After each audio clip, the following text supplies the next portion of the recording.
Everyone,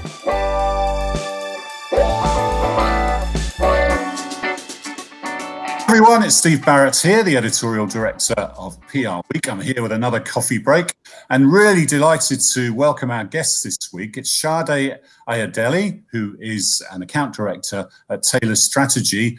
Sade, welcome to the show, and it's great to have you with us because you're actually out on maternity leave, aren't you? You don't go back to work for another month. Yes, thank you for having me. And yes, I'm still on maternity leave, but this topic is so important to me, and so was delighted to be asked to be brought on and really talk about what I'm working on while on maternity leave. Yeah, so just to explain the topic Sade's talking about is a sort of loose group that herself and a colleague, Nisa Warren at Taylor and others have put together to talk about the subject of diversity and really call for some action. And I think it's called Hold the Press, and press is uppercase PR. See what they did there? And so first thing, Sade, just tell us about Hold the Press. What was the driving force behind it? What are you calling for? Absolutely. So Hold the Press is an initiative that I came up with myself, Nisa Warren, Fatu Berry, and Anoma Owens. We're 4 Black women that work in the PR industry. A couple of us are at agencies. Fatu has her own agency. And really what we saw was that shortly after all of the social unrest that came after George Floyd's death, we saw a lot of these agencies posting Black squares and solidarity and releasing statements. And based off of our collective experience of over 20 years in this PR industry, these agencies really don't uphold and practice the values and mission statements that they were issuing out after his unfortunate demise. And really our Hold the Press initiative is a call to these agencies to really live out these kind of missions and statements they've been putting out. When you look at the PR landscape, it's predominantly white. 89.7% based off of a Harvard Business Review of kind of the job demographic breakdown. And what we're really calling for, we have a few asks and a couple of demands, but overall, we just want to see these agencies release kind of their numbers. What is your actual breakdown? Who in the C-suite is actually Black and a person of color? Who do you have at the executive level, AEs, AAEs, directors, et cetera? And then we also want to see who are your clients? Are your clients Black-owned businesses? Are you helping out these Black-owned businesses that you are standing in solidarity with? And then finally, kind of some of our demands is that we don't expect for these numbers to be, astounding, right? We understand what the landscape is. They've already done the demographic breakdown. What we want is a ground zero level to really hold them accountable. So in 2020, let's say 40 days after you posted this Black square, what have you done to make change? So then a year from now, we can hold you accountable and really encourage transparency to ensure that we're starting to see this industry become more diverse and reflect the demographic of our country, as well as our clients and the consumers who we are pitching and trying to reach every day. Yeah, so it's really kind of asking people to, especially in the agency sector, to move beyond the sort of maybe a bit of virtue signaling, or they talk a lot about listening and holding sessions and groups, but we've had that talk for a long time, haven't we? So it's really asking to put some concrete numbers to this, actually tell us how you're doing now, and then set some targets almost. Is that part of the objective? He's looking for there's a Rooney Rule in sports. Talk us about that. What should the aspiration be? Because you talked about 89.7% people in PR are white. How are you comparing the general population? Because there are lots of ways of looking at the general population, aren't there, depending on which part of the country you're in, how you define people of color. So talk a little bit about that and where you want the agencies to get to. Yes, absolutely. So we want them to get to a 30% Black / people of color. The way we are defining it, and the reason why we're asking for the breakdown is because as 4 Black women, we feel like there's nuances to people of color that we've experienced in our industry. There's a lot of things that are considered client facing, the way that you look, the way that you wear your hair, the way that you talk, even potentially like where you went to school, HBCUs versus, PWI, which are predominantly white institutions. And so the reason we're asking for this breakdown is that we want to see an overall diversity: Asians, Hispanics, Latinx, however you identify, and Blacks, of course. But specifically because this is a Black Lives Matter, because Black Lives Matter has created this swirl, if you will, of conversation and in the United States, we want to take the time also to make sure that specifically our voices are heard.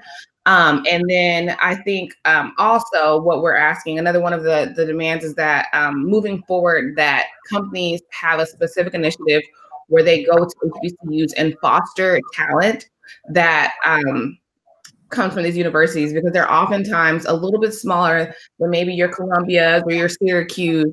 And so they're not getting the opportunities, whether it's internships or entry-level positions at these agencies, because they're not taking the time to go there and foster this talent. And these people are just as talented as any of, any other talent out there.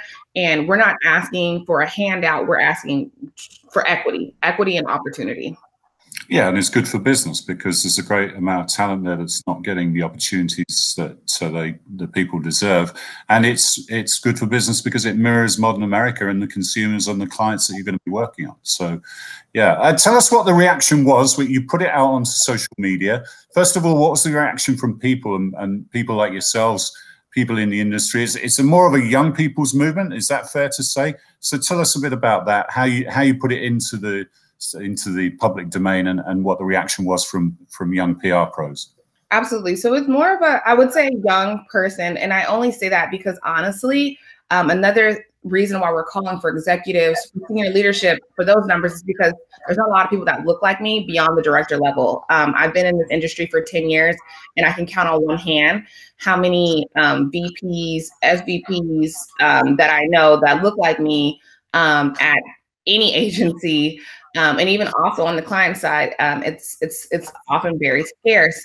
And so it is more of a younger movement. I think overall, the social has been a lot of younger people that are just tired, honestly, of the way things have been. We've constantly accepting, well, that's just how things are. And, oh, it's not that bad, or, oh, it's over. But videos have been released and the world is coming to see that it is that bad and it's not over. And if we want change, we're going to have to A, demand it, and B, be the change that we want to be. And then have allies who have to actively practice anti-racism to ensure it's going to continue. Because I think what's happening in the PR industry is not overt racism. It's more so like the handshakes and the way things are, and like a friend helping a friend get a job, instead of people in senior leadership really doing the work to go out and send their recruiters, like I said, to these HBCUs, go out and find or even foster this talent. Because that's the answer that we've already started to hear. It's like, oh, they're just not out there. And it's like, okay,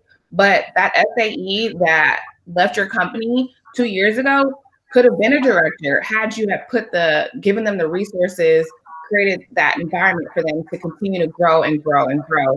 But instead, oftentimes what happens is that around the AE, SAE level, Black people and people of color often like level out because you sit in a role for 4 years. Who wants to, especially at that level, sit in a role for 4 years?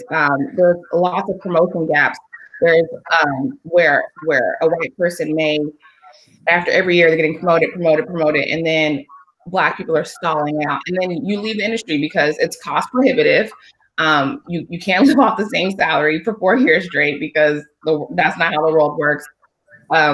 Cost of living is increasing year over year. So if your salary isn't, you're going to start seeking out other opportunities that allow you to live comfortably. And so there's just a lot of factors that are at play that a lot of underrepresented communities fall victim to, or I don't want to use the word victim, that they fall, that they over-index in those categories, making PR a very hard industry for people to look like me to thrive in. Yeah, I mean, networks and organizations tend to reproduce themselves, don't they? And people go back to their old schools, so you end up getting the same type of people. And I remember when we spoke before the interview that you talked a little bit about another issue which you partially touched on, was being able to be your true self in the work environment is also really important, isn't it? Because oftentimes Black and people of color professionals feel they have to behave differently just to fit in. What's your views on that, and what needs to change in that respect? Is that just a case of getting a more diverse workforce in place, and then it will happen organically? I think it's both. I think it's getting a more diverse workforce. I think whenever I have my Taylor's done a good job of hiring more Black people. So when I first started there, we didn't have the numbers, right? So I was trying to fit in. Whenever my coworkers are talking about The Bachelor or other shows that I might not watch, I'm trying to watch these shows so that I can connect with my coworkers in some way. But as I started to see more people that look like me, and there's just more diverse people, the conversations lend themselves naturally to things that are also my passion points and different intersections so that I can show up to work as my true self. My boss, my manager, John Lippers, he is a white male, but he's also done a great job of helping me find my voice at work and creating a seat at the table, which is another piece that is so important in this fight, is that it can't just be Black people helping Black people. We need for allies in the workplace at the most senior level, CEOs, CMOs, SVP, to ensure these conversations are being had. Because yes, we would love for a diverse workplace to happen overnight, but it's not. And so until it is that, you can foster ways so that your employees can show up to work their truest selves, so they don't feel that Black tax, if you will, that they have to speak for Black people when they come to work. They have to behave a certain way. They have to talk a certain way. They have to wear their hair a certain way. They have to wear their clothes, etc. Because that research shows that also is like a weight that Black and people of color carry that white people don't, day in and day out when they're coming into work, performing honestly, so that they can get that raise, so they can get that promotion, so that they can fit in and be client facing and honestly keep their career forward. Yeah, it's a good point, and I think one that a lot of white people don't even realize. You know, it's a thing it's not on their radar. So thanks for bringing that up, and it's a good discussion point, one to build on. Let me know what was the reaction from the agencies, and what's the desired outcome from this, and what happens next. Okay, I think you've set a deadline for the end of July for agencies to respond. So how have they been in their responses, and what happens next? So the agency response has been mixed.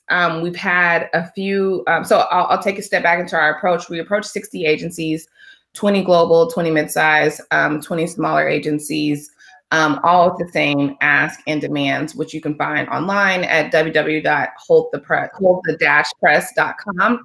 And we've had a couple all global mid-size respond saying, yes, we will meet your deadline on July 31st.